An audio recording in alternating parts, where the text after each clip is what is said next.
Have you ever imagined being in the middle of an ordinary day and suddenly everything changes? An explosion in the distance, the sound of sirens piercing the air, and when you look up at the sky, you see something that defies all logic. In the blink of an eye, the world you knew becomes a nightmare. That's exactly what happened to me, John Adams, a simple chemistry professor, on July 12, 2025. I was in my lab, immersed in yet another scientific routine, when the impossible happened. What seemed like another boring day, surrounded by formulas and reactions, turned into a desperate fight for survival. Just imagine, an alien invasion.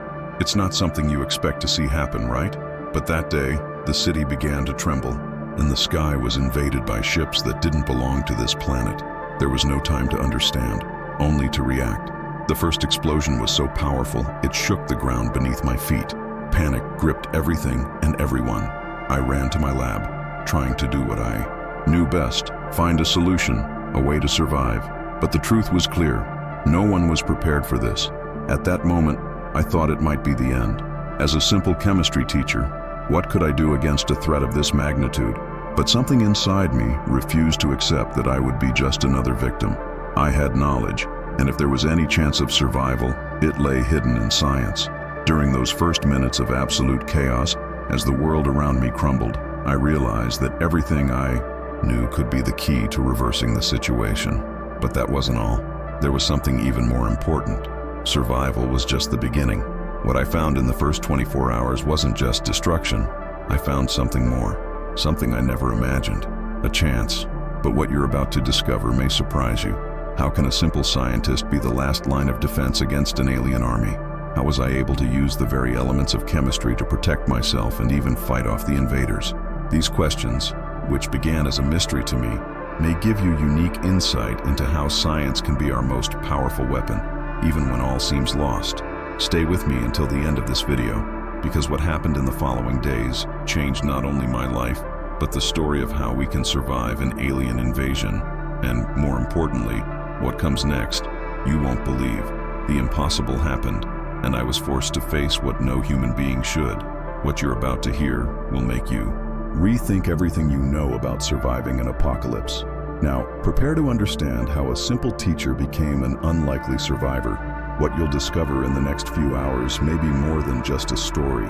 It may hold the key to our own resilience. Have you ever imagined being in the middle of an ordinary day and suddenly everything changes? An explosion in the distance, the sound of sirens piercing the air, and when you look up at the sky, you see something that defies all logic. In the blink of an eye, the world you knew becomes a nightmare. That's exactly what happened to me, John Adams, a simple chemistry professor, on July 12, 2025. I was in my lab, immersed in yet another scientific routine, when the impossible happened. What seemed like another boring day, surrounded by formulas and reactions, turned into a desperate fight for survival. Just imagine, an alien invasion. It's not something you expect to see happen, right? But that day, the city began to tremble, and the sky was invaded by ships that didn't belong to this planet. There was no time to understand, only to react. The first explosion was so powerful it shook the ground beneath my feet. Panic gripped everything and everyone. I ran to my lab, trying to do what I knew best, find a solution, a way to survive. But the truth was clear. No one was prepared for this. At that moment, I thought it might be the end. As a simple chemistry teacher, what could I do against a threat of this magnitude? But something inside me refused to accept that I would be just another victim.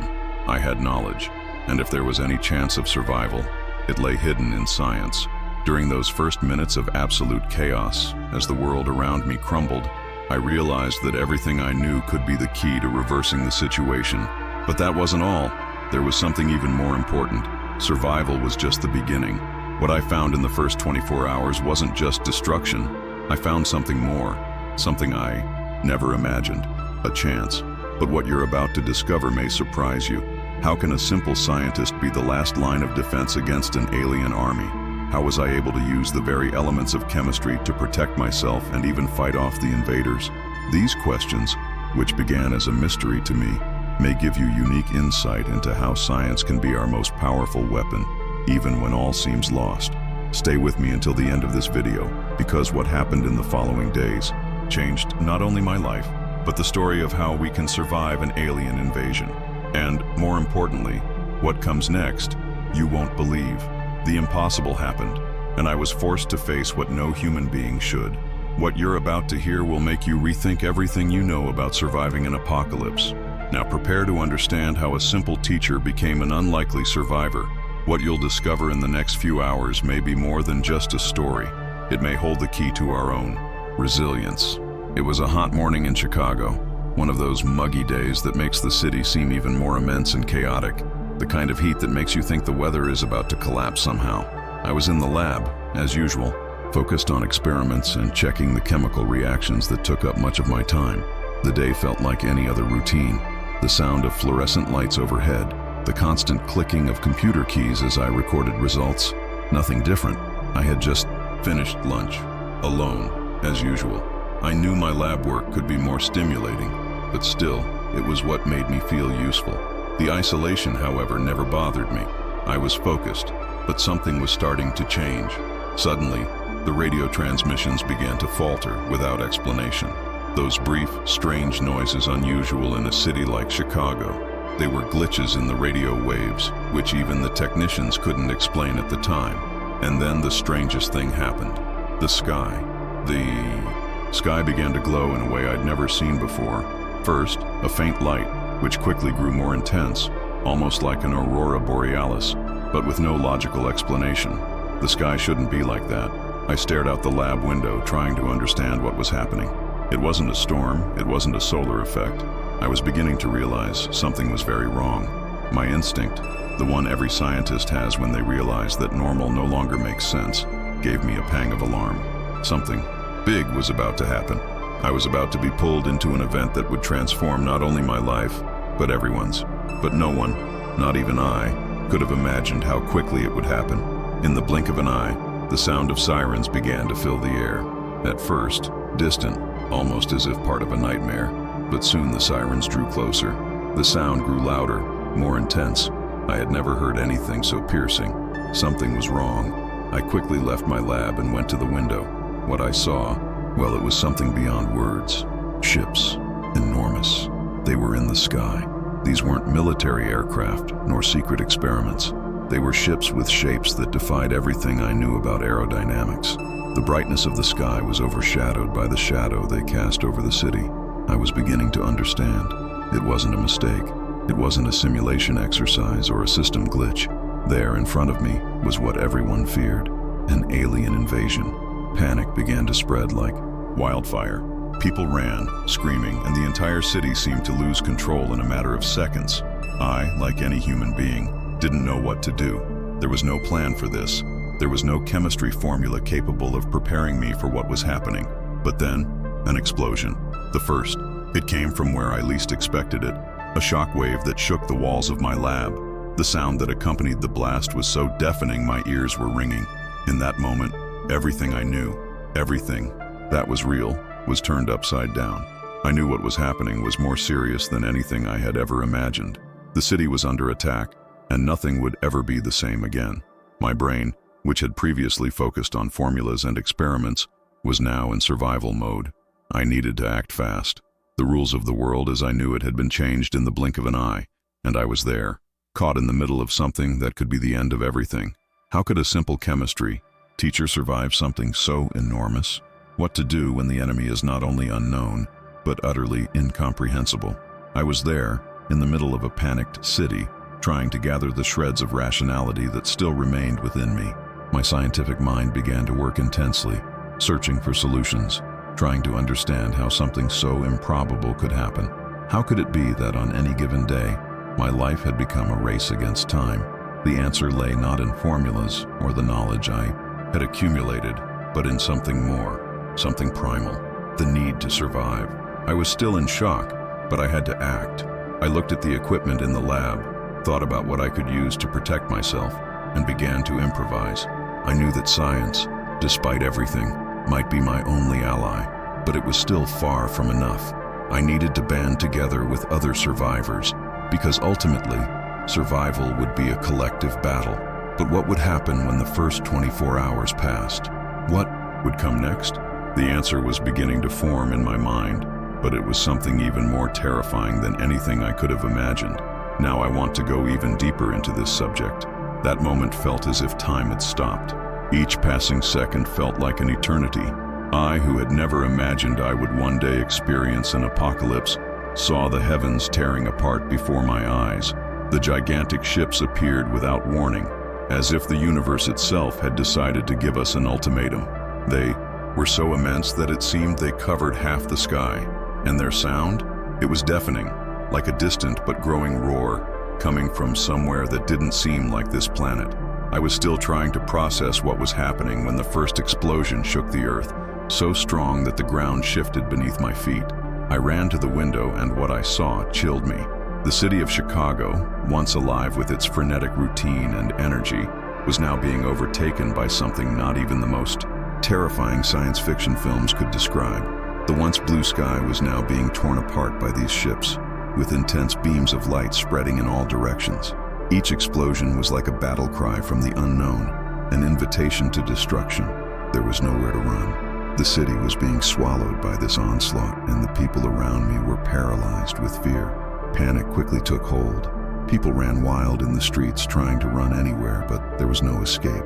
The sound of explosions was constant, so loud it was impossible to hide. Everything around seemed to be crumbling. Buildings collapsing, glass shattering, cars catching fire in the streets. I, a simple chemistry teacher, had no military training or a weapon, but I felt I had to act. My survival instinct was stronger than the fear that gripped me. I knew that the first moments of an alien invasion would be the most chaotic, and it would be in this chaos that we would decide whether or not we would survive. Panic spread like a wave. I looked at the others and saw the desperation etched on their faces. They were paralyzed, unsure of what to do. I didn't know either, but something inside me told me that standing still wasn't an option. I saw soldiers running through the streets, trying to organize some kind of defense, but even they were outnumbered. No one was prepared for something like this, and in that moment, I found myself at a crossroads. As a scientist, my mind was trained to seek solutions, but as a human, I wasn't at all prepared for this. How could I help? What could I do in the midst of such a devastating attack? But before I could fully process the idea that I was in a life or death situation, another blow. The second explosion was even stronger. The building next to me was hit hard, and the impact threw me backward. I lay on the ground, unsure if I had survived or was about to be hit again. The ground was still shaking when I stood up, my hands covered in dust and my ears ringing. I looked down at the streets, now covered in rubble, and what I saw made me realize that the world as I knew it no longer existed. The attacks became more frequent, more intense. Each explosion seemed like a death sentence for the city. I didn't know what was happening, but with each passing second, more and more destruction took over everything around me. The ships were impossible to ignore, like great shadows covering the sky, casting rays of destruction and creating an atmosphere of absolute terror. Fear gripped the people. There was no longer any safety anywhere. Adrenaline surged through my body. I knew I would survive this somehow, but I also knew it would be a fight no one was prepared to win. The feeling of helplessness was overwhelming. I looked out at the streets and saw people fleeing in every direction, trying to find shelter, trying to understand what was happening. But there was no time for explanations, no time for rationalization. Every second that passed was another chance humanity had to resist. The city was being destroyed, but there was still something I could do. Science, what I knew about chemistry, might be my only chance of survival. Maybe it wasn't what people expected of a chemistry teacher, but in that moment, I knew my mind would be more important than any military force. The solution lay in something I could make with my own hands. What I didn't know was the real impact these attacks had on people's minds. The panic was almost palpable. The desperation. Amidst the chaos, people began to divide, some trying to fight, others surrendering. But one thing was clear: no one was prepared. This wasn't an enemy you could simply defeat with a conventional army or traditional weapons. Something more would be needed. I needed to figure out how to use what I had at my disposal, what I knew, what I had on hand. I couldn't waste time. The clock was ticking, and each explosion was a reminder that humanity was on the brink of extinction. Because what I discovered in the following hours will change everything. What comes after the first attacks? How does survival begin when the world around you is crumbling? How can science, even in the worst circumstances, be the key to resistance? I began to see, in those moments of devastation, something that could be the last hope. And with every step I took, that hope grew closer to becoming a reality. The sound of explosions still echoed through the city, a constant reminder that nothing would ever be the same again. The streets, now deserted and filled with dust and smoke, resembled a war zone. I, a simple chemistry teacher, never imagined that it would be in this chaotic and desperate scenario that my knowledge would become my only advantage. Every second out there was a race against time, a fight for survival. What did I have in the lab? Chemicals, reagents, a few vials of solutions. Nothing special, but for me, at that moment, they were all I had. I didn't know exactly what to expect from the invaders. Their attacks were as swift as they were deadly, and their destructive power seemed limitless. But my scientific mind, trained to find solutions even in the most unexpected situations, began to work overtime. I knew that surviving a world so brutally destroyed would require more than physical strength. I had something else in my hands, something that could make a difference: chemistry. As chaos gripped the city, I decided I needed to do something, anything that might give me a fighting chance. With the explosion still rumbling in the distance, I rushed to the makeshift laboratory I'd managed to assemble in the first few hours. Every vial and piece of equipment felt more vital than ever. I knew that, with what I had, I could create improvised weapons to protect myself. I mixed chemicals that, in any other situation, would have been just part of a controlled experiment. But at that moment, they were all I had to try to understand what was happening and how to fight it. When you're in a scenario of pure destruction like that, you begin to see the world differently. Those seemingly harmless substances, those reactions I'd previously used only to teach in class, now became my only allies. I realized that the knowledge I'd spent so much time accumulating could be used for something much greater than simple formulas and experiments. I could manipulate the elements around me in ways I'd never imagined before, create blinding smoke, produce smaller explosions to disorient enemies, even prepare substances that could be used to obstruct the invaders' systems. That's when I realized chemistry could be my greatest ally in the battle for survival. But, like everything in the real world, improvising wasn't enough. I knew that while I prepared for the worst, the key to survival wasn't just adaptation. The simple truth is that in an apocalypse, even the best knowledge can be useless if you don't know how to use it at the right time. I began to realize that while my chemical reactions and experiments were effective in temporarily protecting me, I needed more. Chemistry could help me stay alive, but I was beginning to understand that the real battle wasn't just on the streets, but within me. My mind, my strategy, and the intelligent use of what I had at my disposal. All of this would make the difference. I needed to move beyond improvisation and develop a long-term plan. But one thing was clear: I wasn't alone. I soon realized that other survivors were forming, but in a scenario like that, no one had much to offer beyond their own survival. People were scared, disoriented, and fear had already begun to erode any sense of organization. In this new reality, those prepared to face the invasion in a practical and strategic way would be those with the best chance of surviving. I began to understand that to do so, I would need to do more than just fight.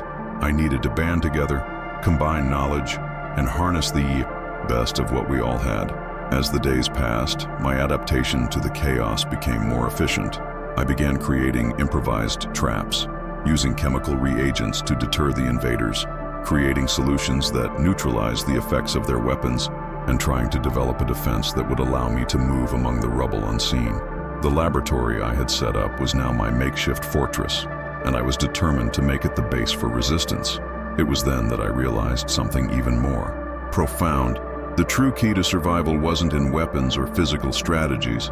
It was in mindset.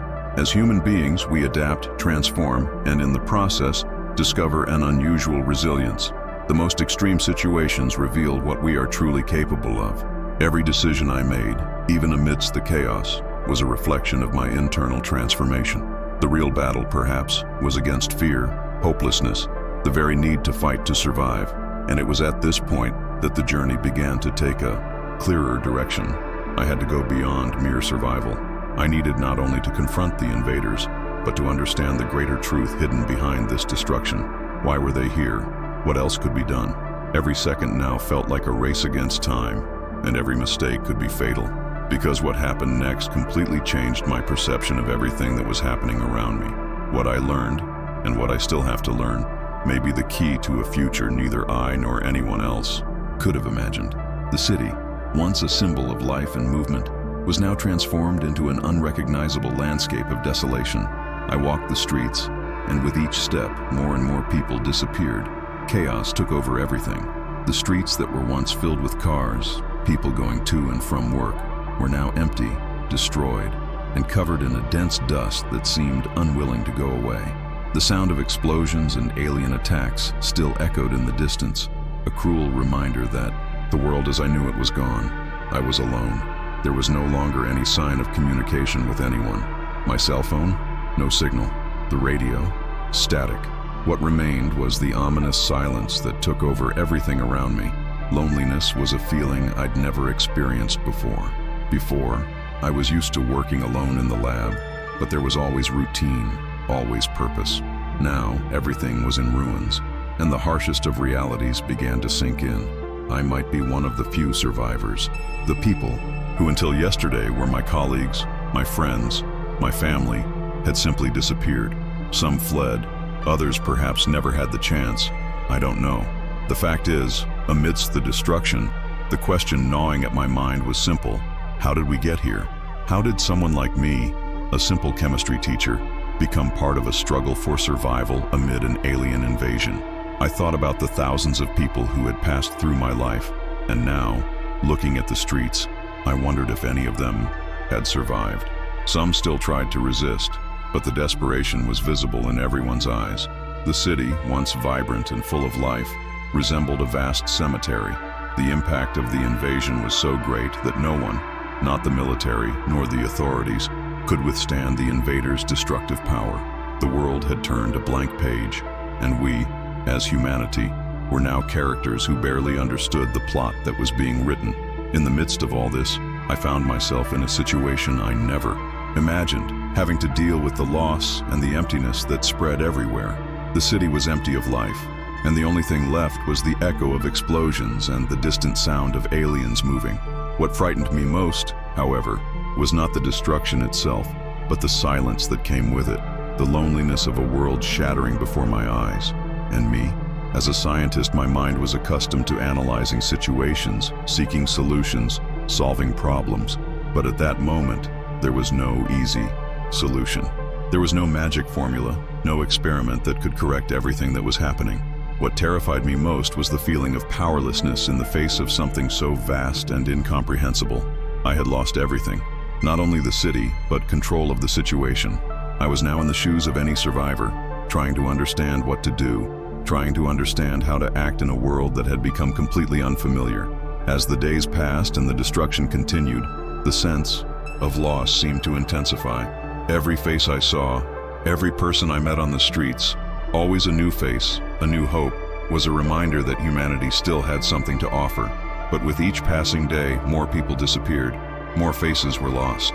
I, who had always been an observer of human nature, now found myself observing the fragility of life, the speed with which everything could be destroyed. People who had once fought for their careers, their routines, their passions, were now becoming shadows of a past that would never return. And even amidst this devastation, something else began to form within me, a strength, something beyond fear. What I felt wasn't just loneliness, not just mourning all that had been lost, but something deeper, a need to act, to not succumb to desolation, to ensure that the suffering wasn't in vain. I knew that survival wasn't just about finding food or shelter. It was about mindset. It was about who you became when the world crumbled around you. I found myself questioning what I was willing to lose in order to carry on, what I was willing to let go of to survive. Because at this point, it wasn't about physical survival anymore. It was about something bigger. Every decision became crucial. How you reacted to what was happening around you could be the difference between life and death. What once seemed trivial, like a simple chemical formula, could now be the key to survival. But deep down, I knew I would need more than that. I would need mental strength, courage, and even the ability to reinvent myself. Loss was inevitable, but how could I cope? How could I use it to my advantage? Because the transformation that happens when you're forced to look at the ruins of what once was, well, it can completely change your perspective on everything. It's when you realize that the real battle is within you, not just against enemies attacking from without. How can this journey, full of loss and challenges, shape us in ways we never imagined? The impact this has on our mindset, on our decisions, is something we need to understand to keep moving forward. The chaos gripping the city seemed endless. Every street, every corner was a battlefield, where fear and uncertainty hung in the air. Explosions still rumbled in the distance, and the dark smoke seemed to envelop everything like a shroud of despair.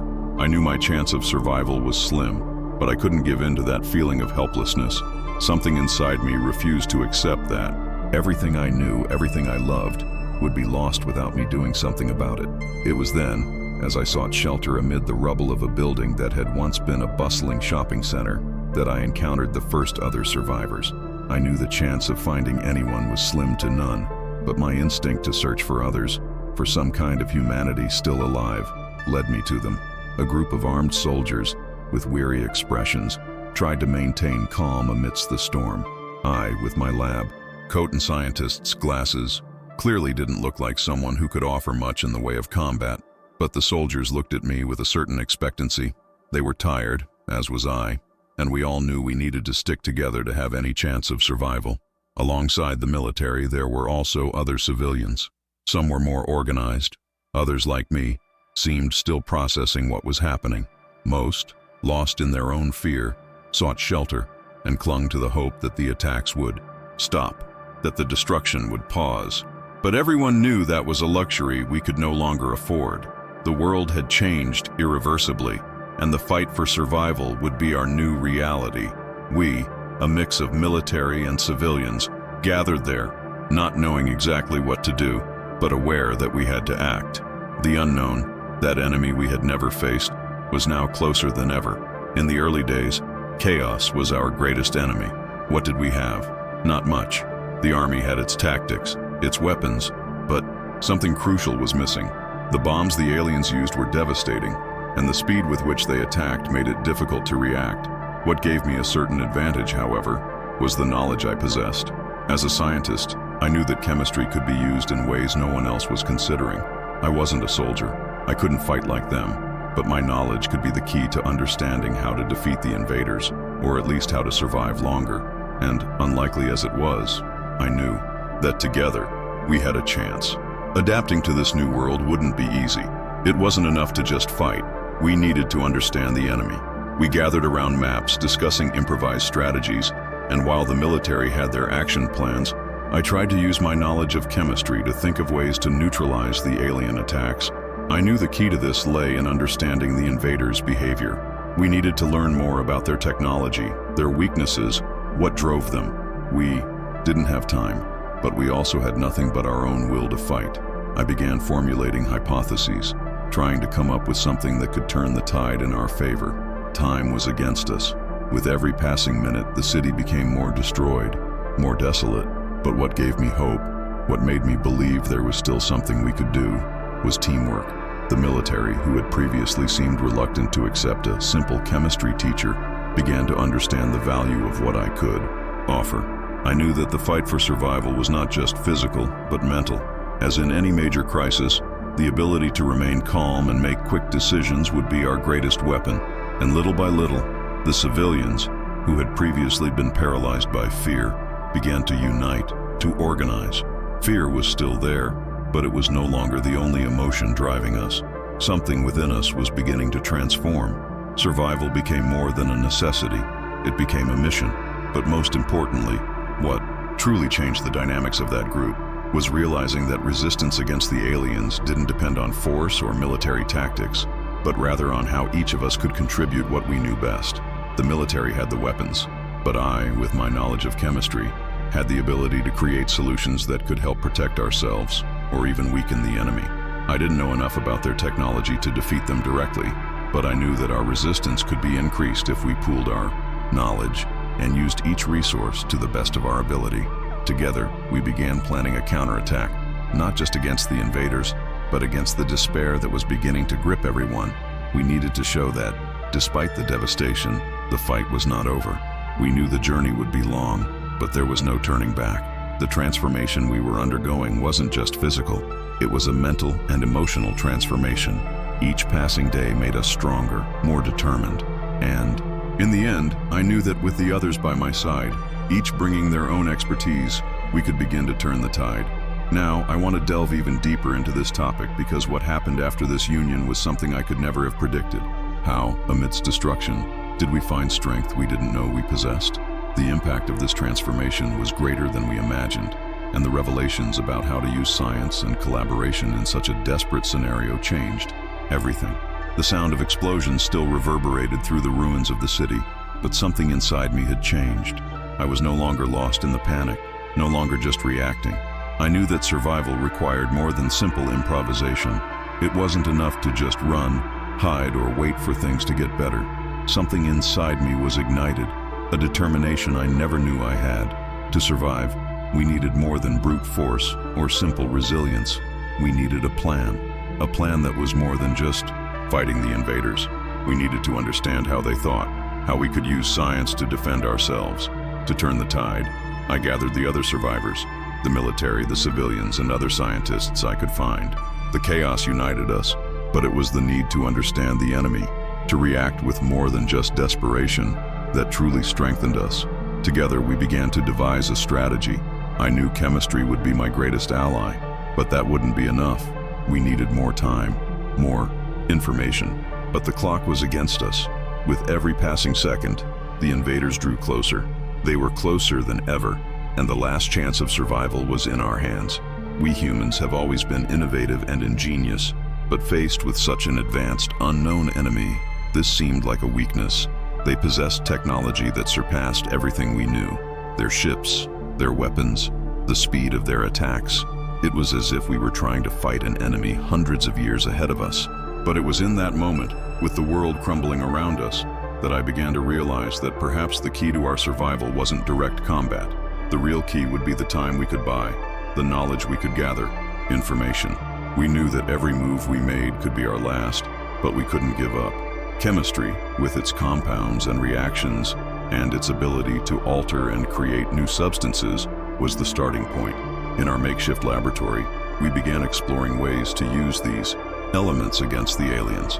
We weren't sure what would work, but the scientific mind, the one that always sought solutions, began to merge with a new mentality, that of resistance. We needed countermeasures, something that could at least disorient them, slow the invasion. I created some acid-based solutions, mixtures that could be used to corrode their ships, or even create chemical barriers that would hinder their movement. It wasn't the definitive solution, but perhaps it was a start. The military was armed, but lacking concrete information on how to defeat this enemy.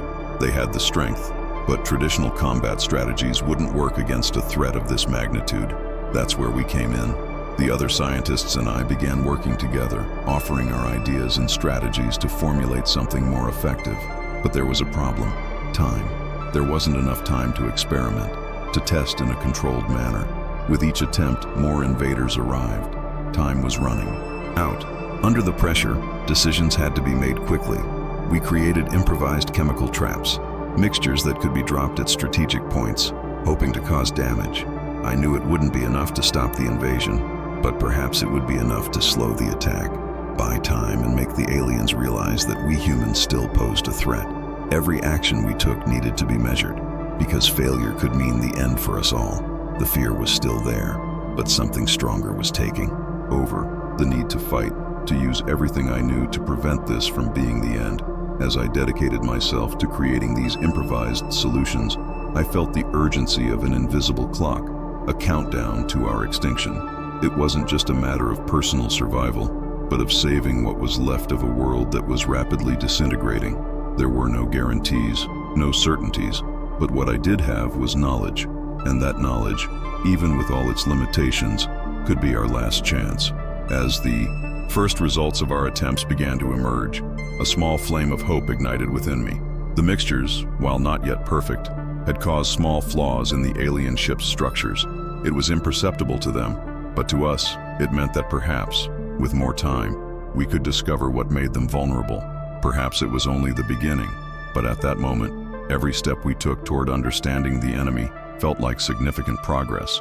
We could, even in the face of destruction, find a glimmer of hope. We didn't know what would come next, but what we could see was that our fight was just beginning. Because what we discovered about how to defeat the invaders, about how our survival depended on every decision we made, revealed something even more important. Humanity's true strength lies not in the number of enemies we face, but in what we are capable of creating together. True transformation doesn't happen when we simply react to attacks, but when we begin to use our intelligence to reinvent the very struggle for survival. The tension in the air was almost palpable. The city was ravaged by destruction. The few remaining survivors no longer knew who to trust, and the once familiar landscape was now unrecognizable. But amid all that desolation, there was something that could not be destroyed: our will to fight. What once seemed impossible now seemed our only chance. One final confrontation, a battle for Earth. The enemy was at our gates, and there was nowhere left to run. We knew our resources were limited. Time was running out. There was no more time for perfect formulas or controlled experiments. What we had was our knowledge and the unity that had emerged between the military, civilians, and scientists. It was no longer a question of if we would win, but of how we would do it. Knowledge of chemistry, which until then had been merely a tool for understanding the world, was now our primary weapon. We mixed chemicals, improvised weapons, and the last reserves of energy we had, creating everything we could to defend ourselves. The air was heavy, charged with a mixture of fear and determination. I knew the battle would be fierce. There, on that last line of defense, we were all equal. We could only survive by uniting everything we had to face a seemingly unbeatable enemy. We had no way of knowing exactly what the alien ships were capable of, nor what weapons they would use, but we had something they didn't: our intelligence, our ability to adapt. And that, unlikely as it was, gave us a chance. When the first attack came, it was absolute chaos. Alien ships descended from the sky with the same speed as a nightmare becoming reality. The sound of explosions reverberated through the air. The skies lit up with the bolts of their fire. The ground shook beneath our feet. The impact was so strong it felt like the planet itself was being ripped apart. But in that moment, something happened. Something that was the result of all our struggle, of our survival. We used the chemical mixtures that the other scientists and I had developed. Those chemicals, those substances that had been created for something so small, were now our weapons against the invaders. With the first shot, the alien ships were hit by our improvised weapon. A simple but effective chemical reaction generated an explosion that destabilized one of the ships. It was a temporary victory, but an important one. Chemistry had made the difference. Our resilience, fueled by the need to survive, managed to repel one of the attacks. And in that moment, it seemed the balance was tipping in our favor. We were no longer just prey, no longer defenseless. Now we had something they couldn't foresee: the ability to adapt, to use what we had at our disposal. But victory, like all victories in war, came at a price. When the first ship crashed, the aliens didn't retreat. They became more aggressive. What we had done wasn't the end, just the beginning of something even greater. A wave of attacks began to engulf us. They were more focused, more determined to destroy our last line of defense. The cost of our survival was the increased ferocity of the enemy. With each passing second, the battle grew more intense. Adrenaline coursed through everyone, and each move became more decisive. We knew that, even though chemistry had given us a chance, nothing guaranteed victory would come without further losses. Improvised weapons and chemical attacks became part of our routine, but with each confrontation, the chances of resistance diminished. But what motivated us most was the certainty that, as long as we were standing, there was still a chance. As long as we breathed, there was still something to be done. The impact of the attack was crushing, but our response was equally strong. With each victory, each invader that fell, we felt the strength of our unity. We were not just a mass of survivors, but an unstoppable force forged by the need to resist. We could no longer look back. We could no longer doubt what we were capable of. The battle for Earth was not lost, but even if we were winning a small war, we knew the price would be great. The true scale of what we were facing was yet to come. The war we had begun against the invaders was far from over. Each victory was merely a pause for what was to come. We, the survivors, needed to be ready for what would likely be the greatest battle of our lives. But what intrigued me most, what truly made me question, was what would happen when we finally faced the true might of the invaders. Chemistry, intelligence, and unity were giving us a chance, but to what extent would that be enough? What still lay behind this invasion, this destruction, This journey that was transforming everything we knew. Because with each victory, revelations about the enemy and our own resilience began to emerge. What we learned in the subsequent battles was crucial to understanding the true impact of the invasion. The true truth about what was happening was closer than we imagined, and only by facing the next challenges could we truly understand where this fight would take us. I survived. What seemed impossible happened. Every step I took, every decision I made, brought me here. But the question that won't leave my mind now is, what comes next? The first 24 hours were a whirlwind of chaos, uncertainty, and fear. Everything around me was crumbling, and with every passing minute, it felt like we were closer to the end. The city, I knew, was gone, and with it, what remained of normal life. The people, the streets, even the sky itself. Everything transformed by a threat that, until then, seemed impossible. Yet, I am a survivor. We are all trying to survive, but it's hard to ignore the feeling that, although we have taken the first step toward resistance, we are still only beginning to understand the true extent of this invasion. The worst may be yet to come. What happened in the first hours was only a foretaste of what still lies ahead. What seemed like the end was actually the beginning of a new battle. And in this scenario, I realized something important, something that revealed itself amidst the destruction. We are more than our circumstances. I am more than just a chemistry teacher. Deep down, we all have something greater within us, the ability to endure, to fight against what seems impossible, to transform adversity into our greatest strength. What was once a journey of survival has become a journey of discovery. I discovered that true strength lies not in what we can do alone, but in what we can do when we are united. We are stronger when we share our ideas, our experiences, our knowledge. And as I look to the future, to all that is yet to come, I see that, although what we have faced so far has been a nightmare, it is precisely this struggle that shapes us, that transforms us. There is no longer room for doubt, for fear. There is only one mission: to fight for our survival, to fight for what can still be saved. The real battle, however, is not just in the streets, against the invaders. It is within each of us. What will we be now, after all we have been through? How will our journey of survival shape what comes next?